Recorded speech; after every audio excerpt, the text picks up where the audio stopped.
ตัวนี้แหละสิ่งที่อยากได้โอ้อยากได้แฮงอันนี้คือนี่เนาะโดยเครื่องตัดหญ้านี่โดยเออไปเวียดเมื่อแต่เวียดอีกจราจร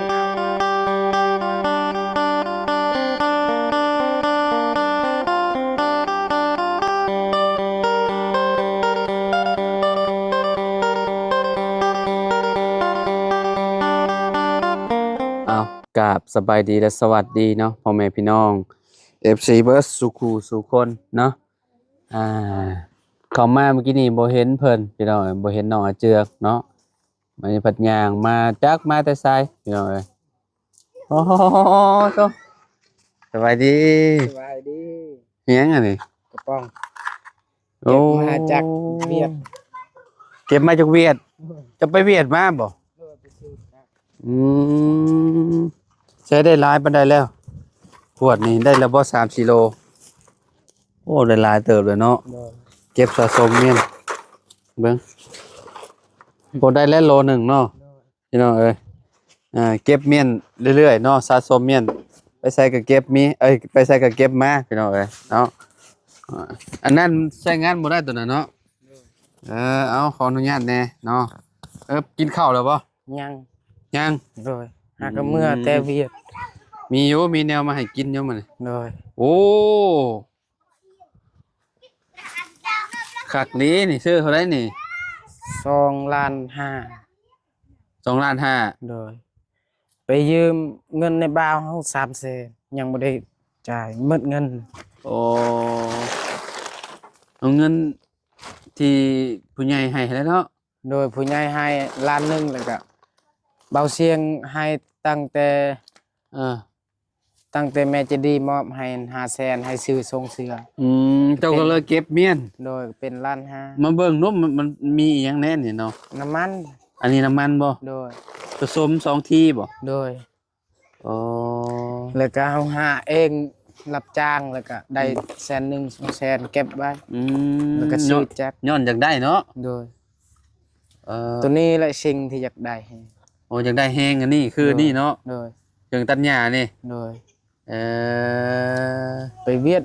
เมื่อแต่เวียดอีกจราจรเอาเงินอีกฮะจราจรเอาเงิน1,500,000แล้วเอาปรับเจ้าโดยบ่เป็นหยังคือปรับจักเลยนำลาวแล้วว่าเมื่อแต่ไส้แล้วเขาก็มาหาก็เมื่อแต่ซื้อจักมีแต่เสียค่ากดเด้อแล้วว่า1,500,000เอาค่อยว่าเสียได้บ้านเฮาแม่นี่เมื่อแล้วสิฮอดบ้านแล้วเด้โอ้แล้วก็เราก็เอา1,500,000เฮาก็ยืมเงินในบ้านเฮาอีกเป็น4,500,000ยืมเออเจ้าบ่ได้ใส่หมวกนำบ่จ๊ะหมวกอันนี้หมวกก็ใส่ใบขับขี่บ่มีโดยมีแหละรถไปห้างสิประมาณนั้นแหละโดยใบขับขี่แล้วก็หนังสือรถเท่านั้นแหละเขาว่าโดยเนาะรถทางห้างเหรอว่าเจ้าขี่ไปฮะโดยรถเฮานั่นโอ้เอาคนอื่นคือบ่เห็นเขาเอาบัดเฮาเมื่อเอาเขาเห็นเฮามาซื้อจักนี่เขาคิดว่าเขาได้เงินแม่นนั่นแหละคิดว่าเฮาได้เงินโอ้เสียเงินเลยเนาะโดยแต่ว่าเงินซื้อจักนี่ก็ผู้ใหญ่ใจบุญให้แล้วก็ทางบ่าวลาวมอบมื้อนั้นอีกล้านนึงได้ยินอยู่เจ้าว่ามื้อนั้นว่าเจ้าอยากได้จักรเจ้าว่าเนาะโดยอยากได้จักรอยากได้อันเครื่องนำมาหากินพี่น้องเอ้ยความพันตัวนี้แหละอยากได้คือแบบสมมุติว่าเจ้าได้มาแล้วโดยเจ้าสิเอาไปอันไปทางสวนโดยเวลาเฮาอันหญ้าขึ้นปลูกมันน่ะเด้พี่น้องโดยปลูกมันขึ้นมาแล้วก็เอาตัวนี้แหละตัดเนาะถ้าเฮาเอาไปรกเฮาก็บ่ไหวติเนาะโดยเพราะว่าหญ้านี่มันยามฝนนี่มันขึ้นหลายอยู่แล้วพี่น้องเอ้ยคือวันนี้แล้วนี่มันเริ่มแล้วเด้นี่เนาะโดยเริ่มขึ้นมาเต็มอยู่มันก็มองงามมันหญ้าหญ้าทานอาหารพี่น้องเอ้ยเนาะอันนี้คือมันยังมันเนี่ยอันมันตัวนี้ลีนน้ำมันเครื่องลีนนี่น้ำมันเราเติมให้มึงตัวนี้มันเป็นตัวผสมแบบว่าบ่โดยผสมกับตัวนี้บ่โดยอ๋อน้ำมันเครื่องพี่น้องเอ้ยเนาะคือ อันน่ะคือบ่เอาระบบ CT น่ะบ่มีบ่ ระบบ CT แนวใด อ้าว CT ที่ว่ามันบ่ต้องผสมน้ำมันอันนี้กับน้ำมันอันนี้เด้ใส่แต่น้ำมันอันนี้อย่างเดียว บ่มี บ่มีบ่ เลย อ๋อ แต่ว่าจักรตัวนี้แบบประหยัดเนี่ยประหยัดแต่ว่ามันทนอีก 4-5 ปีก็ทางได้จักร บ่ โดยเรารับประกัน1 ปี อืมคือเคยมีบ่คนในบ้านใช้แบบนี้จ้ะ เคยเห็นหมู่ชื่อ ใช้โดนบ่ โดยโดนแฮง โอ้ ตอนนั้นหมู่ชื่อโอ้ยตอนเฮาอยู่กระตูบมัน อยากได้แฮงแบบทางเอามือทางสวนลำบาก อ่า ตลอดแบบนั้นเลยของทางสวนทางแต่เอาแต่พาทางเห็นแล้วก็ลำบากแล้วก็หาเงินเก็บแล้วก็เก็บจังหน่อยนมพลักหมดก็ซื้อนมเก็บบ่ได้ เก็บ5เก็บ10ไปเนาะ โดย ใครแน่แต่มีผู้ใหญ่เพิ่นให้มาแล้วก็น้องเพิ่นก็เก็บเมียนพี่น้องเอ้ยเก็บย้อนจากได้สิ่งนี้ โด เนาะ ย อ่า เอาไปขายกล้วยรับจ้างอีกมือหนึงละแสนมือละ50เฮาก็เก็บแล้วก็ประชุมกับเงินเบาเสียงมอบให้มื้อนั้น500,000ให้ซื้อส่งเสื้อ อืม แล้วก็ประชุมกับเงินที่เบาลาวมอบให้มื้อนั้นล้านหนึง อืม 1,50,000 อืม เอาไปเก็บแล้วก็ได้แล้วก็เฮาสิไปซื้อเอาไว้เงินยามหมดซื้อที่ของสิ่งอยากได้บัดเมื่อ คักอยู่เจ้าเนาะ โดยซื้อยังติดหนี้อีกติดหนี้อันนั้นเนี่ยบ่าว300,000แล้วก็เมื่อจรจรเอาอีก150,000ก็เป็น450,000แล้วติดหนี้เขา อ่าจะไปหาเงินอันนั้นอีกก็เติบหนึงอยู่นี่เนาะใส่หนี้เพิ่น โดย ใส่หนี้นะบ่าวพี่น้องเอ้ยจักนี่2ล้านถ้วนบ่ 2ล้าน3 2ล้าน5 2ล้าน5 โดย เอา2ล้าน5แสนถ้าเป็น เขาลดให้2ล้านอันนั้น2ล้าน4แสน โอ้ 4,000 ปลายพุ่นเนาะ โดย 4,000เท่าใดบุเอ่อเกือบ4,500 โดย โอ้4,600พุ่นแหละ โดย 4,600 4,700ผู้เป็นเงินบาทนี่พี่น้องเอ้ยอันนี้นะแต่ว่า2ล้านปลายเด้เนาะ โดย อืมนี่ยังเพิ่นแถมยังมา เสือกแล้วก็กระแจแล้วก็ดาบซ้ำนี้นะ ดาบมันอันนี้เนาะ โดยแล้วก็กระป๋องลีนกระป๋องน้ำมันเครื่อง คืออันนี้ ใบเห็นยังอันเจ้าอันเอาอันไปอันทำความสะอาดเดินมันน่ะเอาใบนี่เลยบ่ บ่แม่นใบ บ่ได้เอาไว้บงเดือนบ่ ใบนี้มันอ่อนใบนี้ เอาใบแบบใด ทางสวนนี่เอาใบแบบใด ซื้อไม้ซื้อใบแบบตัว60,000มันเป็นสี่เหลี่ยมเลยเด้ซ้ำนี้คือกั้นใหญ่ เออ แต่มันบ่เป็นแหลม อันนี้เอาตัดหญ้าทั่วไปดอก ตัวนี้ตัดหญ้าอ่อน อืม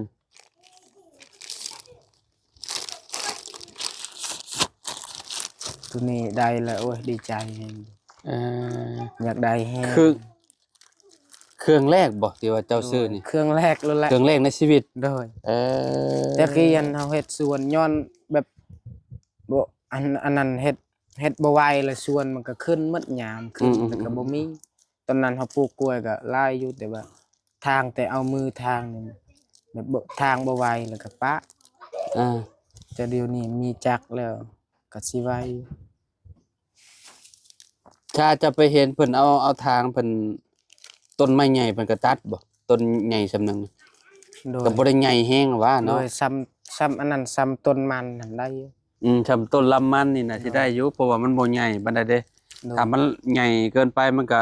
ต้นไม้มันแข็งมันก็ตัดมันก็แพ้จักเนาะ โดย พี่น้องแขวเฟืองมันนั่นแหละมันสิหมุน โดยน้ำมันก็ประหยัดแบบนี้ อืมที่ห่อช่างดอกนี่พี่น้องเพิ่นว่าเห็นคนใช้หลายอยู่ในบ้าน รูบิน หึ ยี่ห้อรูบินบ่แม่น Honda ลูบินบ่ โดย โอ้ ทนทาน ก็จะว่าลูบินบ่ก็จะบ่ โดย Honda เนี่ยราคาเท่าใด Honda ราคาจักละบ่ได้ถาม Honda มันคือสิแพงอยู่เพราะว่ามัน โดยมันแพง อันนี้ห่อ Honda มันแพงอยู่แล้ว โดย เนาะ ใช้ฟังเสียงมันมองดูหั่นเนาะ เออ ฟังเสียงมันก่อนพี่น้องเอ้ย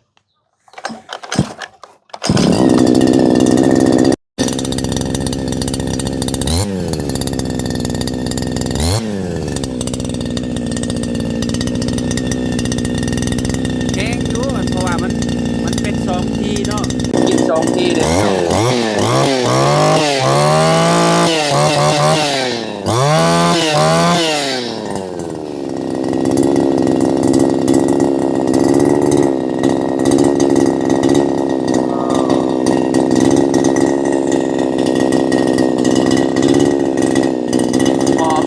หอมน้ำมัน2ทีโดยแบบนี้คือว่าทนแบบนี้ อืม เฮาทางส่วนเวียดกันจักแบบ อ่า อันนั้นจักมันต่างแต่จักตัวนี้อะลูกเฮาทางบ่ได้เฮาเคยจักตัวนี้เฮาเคย อืมเจ้าเคยใส่ของไผ ของเวียดรับจ้างเวียด อ๋อ รับจ้างแล้วก็ทางส่วนเขาแล้วมีจักเขา อ่า ก็เฮาทางแบบส่วนหนึ่งประมาณส่วนหนึ่งส่วนหลายฮอดพันต้นพุ่นส่วนเราจ้างประมาณล้านซองล้านเอ็ด อืม เฮาก็ทางเข้าเองนำเองไม้เขาจักเขาน้ำมันเขาเราเคยทาง อ๋อแต่ว่าในเฮือนเจ้านั้นบ่ได้มีบ่ โดยบ่มี แบบของพ่อของแม่ก็บ่ได้มีบ่ โดยบ่มี อืมไปลุยเลยมื้อนี้เนาะ โดย กะว่าเงินสิพอแล้วก็ไปซื้อเอาเลยพี่ โด น้อง ย คักๆรู้จักทำมาหากินพี่น้องเอ้ยเนาะอืม ตัวนี้แหละที่อยากได้แฮงตอนนั้นหมู่ครูซื้อโอ้ย อืม เบิ่งไปเฮาลำบากทางสวน อยากได้น้ำเด้คิดว่าแล้วตอนนี้สิได้แล้วตอน ได้แล้วก็คักแล้วบัดนี้เนาะ โดย เป็นของตัวเองล่ะ โดย อ่าของน้องซ้อนกับยี่ห้อนี่บ่ฮะ บ่แม่นของลุงชอน ยี่ห้อได้ของเพิ่น ของลุงชอนทางน้ำมันอยู่ล้มอยู่ อืมตัวนี้อยู่เทิงเนาะ โดยแต่ตัวนี้มันแห้งกว่าหน่อยนึงเดี๋ยวนี้ แห้งแล้วเพราะว่ามันเป็นเจ้าของน้องซ้อนเจ้าว่า4ทีบ่จ้ะ โดย อันนี้2ทีพี่น้องเอ้ยใช้กินน้ำมันผสมเนาะตัดนี่ก็คือสิจวดอยู่คิดว่า โดย เร่งได้ใจอยู่นี่แห้งบ่อยากตกปานใดดอกว่ะ โดย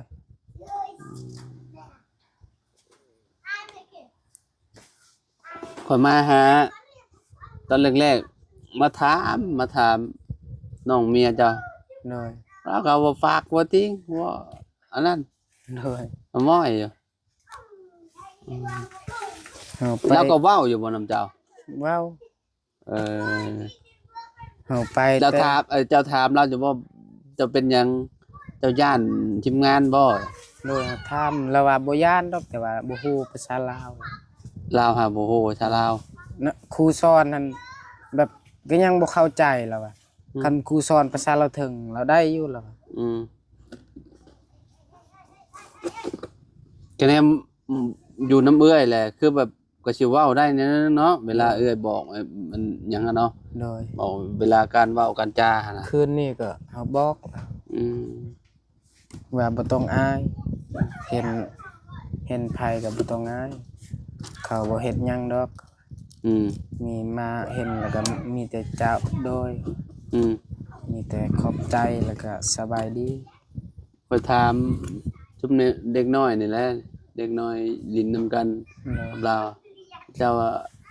อันเมียเจ้าไปซักเครื่องเหรอ โดยสักเครื่องบ่ทันมาเมื่อเอาไปซื้อจักรนี่ไปแต่อันนั้นแต่เช้า อืม ไปแต่เช้า ไปซื้ออยู่ชายแดนหั่นน่ะนี่น่ะ อยู่เวียดเลย ข้ามเวียดแล้วบ่ โดย โอ้ชื่ออยู่เวียดนามเลยติ โดย อืมโอ้นี่น้องเอ้ยอ่าไปกับบ่โดนดอกเนาะใกล้ๆนี่ โดยบ่โดน ประมาณชั่วโมงก็ฮอดแหละ โดย คักอยู่ในการอยู่พี่น้องเอ้ยเนาะติด ถือเดียวก็ติดแล้วมันเป็นของใหม่เด้ โด เนาะ ยตอนนั้นทางแต่มือเฮาจนให้นํเมียว่าอดทนซะแล้ว อือ จังหน่อยก็แล้วล่ะว่ะมือจนโพงหมดทางเอาพาทาง มีสวนเดี๋ยวนี้ก็ใคร เจ้าเอามาประกอบเองบ่นี่น่ะ โดยมาประกอบเอง อืมเพราะว่าบางทีอันเอาออกเป็นชิ้นเนาะ โดย ก็มันก็มีประก ร อ อบ ดนะเดี๋ยวนี้เอาประกอบเอง หันแน่นเบิดแล้วล่ะว่า แน่นหมดแล้วยังสิหันอีกเบิ่งก่อน อันมุมนี้น่ะสายสะพาย โดยถึงสภาพ สายสะพายเป็นแบบนี้ ตัวนี้ยันเจ็บแอวแล้วมันบัง บังบ่น่ะ โดย คักเนาะ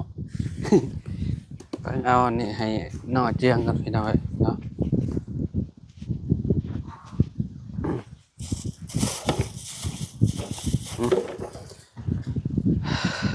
ไปซื้อนี่มาให้เจ้า โดย อ่ะลาบ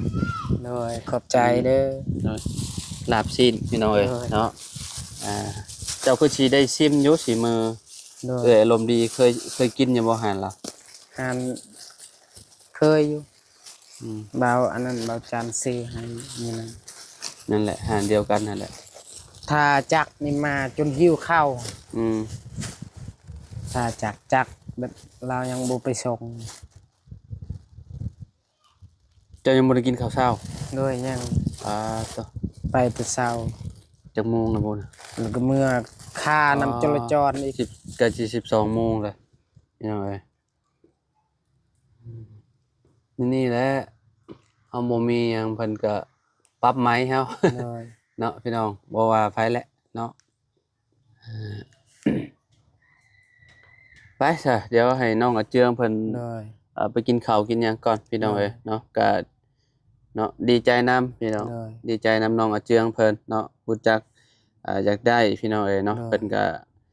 เก็บเล็กผสมน้อยพี่น้องเอ้ยเนาะ โดย เงินที่ผู้ใหญ่ให้หั้นแหละเนาะ โดย เป็นผู้ใหญ่เพิ่นเห็นคือสิภูมิใจเนาะในโตน้องเพิ่นพี่น้องเอ้ยเนาะ โดย น้องเพิ่นก็บ่ได้เอาเงินไปใช้จ่ายฟุ่มเฟือยได้พี่น้องอันนี้เครื่องทำมาหากินพี่น้องเอ้ยเนาะ โดย ความฝันน้องเพิ่นเลยเพิ่นอยากได้มาแต่โดนแล้วว่าซั่นโอ้เนาะบางคนนี่โอ้บ่จักอยากได้อยู่ได้นี่แต่น้องเพิ่นรู้จักอยากได้พี่น้องเอ้ย โดย ถือว่าดีที่สุดเลยเนาะวันนี้มีแต่เนาะเอาไว้บัดหญ้าเกิดพุ่นแล้วบัดเฮาปลูกมันพุ่นแล้วเนาะ โดย เฮาทำความสะอาดบนสวนมันพี่น้องเอ้ยปีนี้คือสิบ่เมื่อยบ่ได้ปีนี้เนาะ โดย ได้เครื่องตัวนี้มาเนาะ โดย เออ พี่น้อง นี่ เอ้ย แล้ว เนาะ ก็สิไปทางสวนหรือสวนมันหกเลย ของข่อยก็สีเหลืองแบบนี้แหละแต่เป็นสีที่ของข่อยนะ โดย บ่ได้กินน้ำมัน2ทีแต่ก็บ่แห้งปานใด โดย อาศัยตัดหญ้าซื่อตัดหญ้าในเฮือนในหยังแล้วมันหกประมาณได้3ปีล่ะ3ปี5 4ปีล่ะ โดย แต่มันก็เป็นของจีนน่ะนะก็บ่ทนปานใดพี่น้องเอ้ยอันนั้นยี่ห้อ Honda สิได้หลายปีอยู่ของ Honda ยี่ห้อ โดย ของดีหั้นน่ะอันนี้ก็บ่ฮู้แหล้วเนาะพี่น้องน้องเพิ่นว่าดีเพิ่นว่า ดี ใส่คือสิหลายปีอยู่ว่าซั่น หลายคน มันอยู่นำ ก็สิ เฮารักษาเนาะ โดย น้ำมันของน้ำมันเครื่องมันหั่นแหละ โดย กันว่าน้ำมันเครื่องมันเบิกโอ้ยน้ำมันเบิดมันก็อยากตายแล้วแหละ โดย ลูกสูบลูกหยังมันนั่นแหละพี่น้องไม่ใช่บ่อนเปลี่ยนน้ำมันเครื่องมันเนาะ ตัวนี้แหละ มาใส่น้ำกันเลยบ่ โดยใช้น้ำกันปนน้ำกันเลย เอ้า น้ำมันแบบมันสีเขียวแบบนี้แล้วก็ใช้ตัวนี้มันเป็นแดง คือมันลงน้ำหม่องนี่เลยบ่ โดย อ๋อ มันลงอยู่กับบิวมันนี่เลย อ๋อคิดว่ามีเปลี่ยนน้ำมันเครื่องอีกต่างหากบ่มีบ่ บ่มีแต่ใส่ปนน้ำกัน โอ้มีแต่ใส่ปนน้ำกันเลยบ่ โดย อ๋อ เนี่ยแล้วก็ดีใจได้แล้วก็ซื้อจัก อืมอืมจากมันก็บ่ได้ใหญ่เนาะแต่ว่าก็แห้งนี่นะ จักแฮงเด้นี่เนาะ โดย นี่ใส่อันนั่นน่ะมันเบิ่งบ่เป็นดอกพี่น้องเอ้ย จักนี่ออกใหม่จัก โอเคสพี่น้องเอ้ยเนาะก็สิขอตัวแล้วพี่น้องจังได๋ก็ขอบคุณพ่อแม่พี่น้อง FC เบิดสุขุสุขดเด้อพี่น้องเอ้ยเนาะที่มารับชมคลิปน้องอาเจืองเนาะ โดย แล้วก็ทีมงานมาตลอดเนาะพี่น้อง โดย ขอบคุณหลายๆเนาะอยู่ดีมีแฮงเบิดสุขุสุขคนพี่น้องเอา โดย สำหรับคลิปนี้ไปแล้ว โดย พี่น้องเอาสบายดีเด้อน้อง ส เจือง บาย เด้ ดี อเนาะโดยพี่น้อง